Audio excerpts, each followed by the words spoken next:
et bienvenue à Port-Fréjus. Je suis ravie de vous retrouver pour cette nouvelle vidéo qui, je l'espère, sera informative. Je m'appelle Laetitia Fénis et j'exerce la psychothérapie. La plupart du temps, lorsqu'on me demande ce que je fais dans la vie, je me contente de répondre « je suis psy ». Vous allez comprendre pourquoi. Je ne suis pas psychiatre, je ne suis pas psychologue, je ne suis pas psychanalyste, je ne suis pas psychothérapeute, mais je suis psychopraticienne. Un terme encore très méconnu du grand public, malheureusement. Vous êtes perdu? Qui ne le serait pas? Vous souhaiteriez consulter pour la première fois et vous ne savez pas à qui vous adresser? Pas de panique, je vais essayer aujourd'hui, dans cette vidéo, de simplifier un peu tout ça et de vous exposer le champ de compétences de chaque praticien.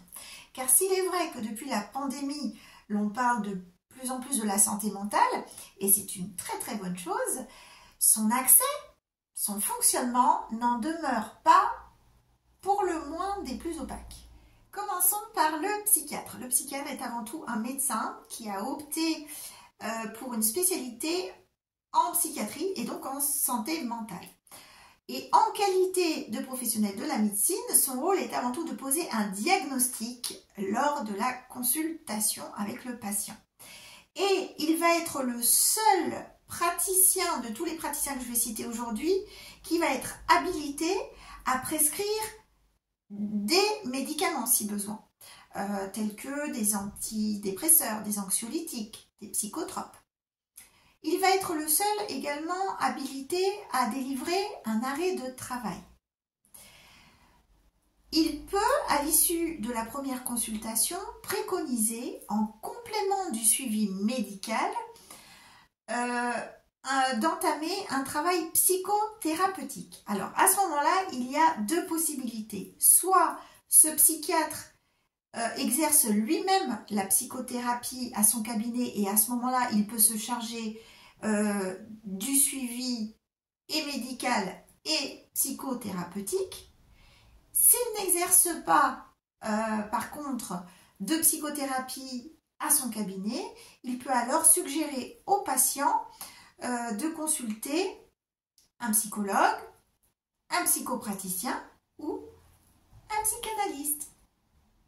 Le psychopraticien et le psychologue ne sont pas médecins, donc comme je l'ai dit plus tôt, ils ne seront ni l'un ni l'autre habilités à prescrire de médicaments ou d'arrêt de travail.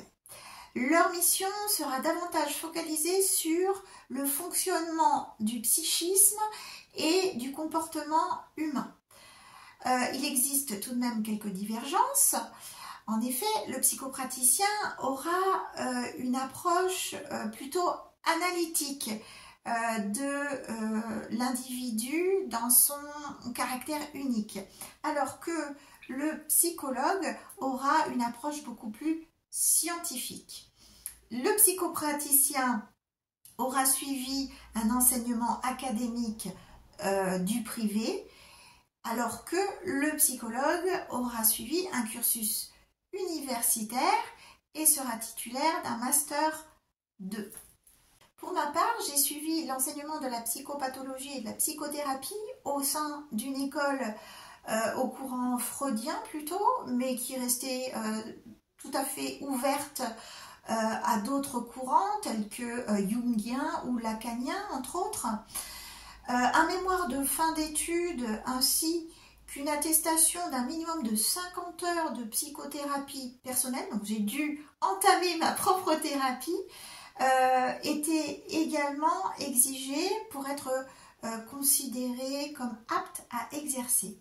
Alors, ce dernier prérequis, la psychothérapie, m'a paru complètement indispensable avant d'exercer parce que cela m'a permis de me sentir complètement libérée de toute entrave résiduelle possible avant d'être à l'écoute et d'accompagner les autres. Et aussi, cela m'a permis d'expérimenter la posture du patient.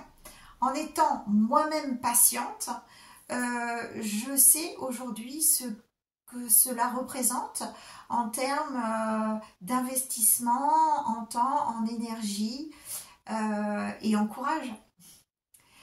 Il est à noter que cette démarche de psychothérapie, de travail sur soi, n'est en aucun cas obligatoire dans les cursus des psychiatres en devenir ou des futurs psychologues. C'est tout de même dommage, je trouve. Selon leur approche et leurs outils psychothérapeutiques de prédilection, le psychopraticien et le psychologue vont pouvoir proposer des consultations très diversifiées. Par exemple, la thérapie analytique, la thérapie de couple, le MDR, l'hypnose, l'EFT, les TCC, l'art-thérapie. Je ne vais pas pouvoir tout citer car il en existe des centaines et des centaines. Le psychologue clinicien, de son côté, aura une corde supplémentaire à son arc car il est habilité à proposer des tests, des bilans, des évaluations en termes de développement, de mémoire, d'intelligence et de personnalité. Il est à noter également que la grande sélection d'entrée en master et l'impossibilité de redoubler ces années-là pousse de plus en plus d'étudiants en psychologie à se tourner vers le privé et devenir psychopraticien. Et nous passons au psychanalyste qui n'est lui pas forcément médecin ni psychologue, mais qui se distingue, tout comme le psychopraticien certifié, par un long travail analytique personnel. En effet, il doit entamer lui-même une psychanalyse, parfois des années, avant de pouvoir exercer. Et le plus souvent, il est affilié soit à un syndicat, soit à une société psychanalytique reconnue. Sa méthode s'appuie sur la méthode freudienne d'analyse du conscient, de l'inconscient, en s'arrêtant sur les rêves, les actes manqués, les lapsus, les silences de l'analysant. Et le psychothérapeute dans tout ça? Eh bien, si l'on s'arrête au sens du mot thérapeute, celui qui prend soin, psycho du psychisme, on pourrait penser que tous les praticiens que je viens de citer plus tôt répondent à cette définition. Eh bien, c'était sans une réglementation d'il y a quelques années de l'État qui décidait de faire du psychothérapeute un titre attribué uniquement soit à un psychiatre, soit à un psychologue qui aurait complété son cursus universitaire par une formation en psychothérapie. Vous avez mal à la tête? Je sais, moi aussi. En résumé, vous avez besoin d'un diagnostic, d'un avis, d'un suivi médical.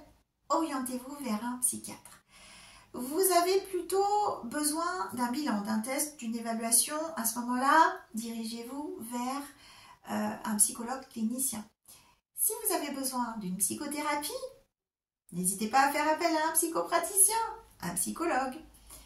Et si vous êtes plus attiré par une approche traditionnelle, pourquoi ne pas faire appel à un psychanalyste? Voilà, la vidéo touche à sa fin. Je vous remercie pour votre écoute, pour votre fidélité. Si vous êtes abonné, si vous ne l'êtes pas, n'hésitez pas à le faire. N'hésitez pas à liker, à partager cette vidéo pour m'encourager et stimuler un petit peu l'algorithme de YouTube. Et en attendant de vous retrouver pour un prochain contenu, n'hésitez pas à faire de votre santé mentale, de votre bien-être, votre priorité. Car la personne la plus importante, c'est bel et bien vous. Au revoir.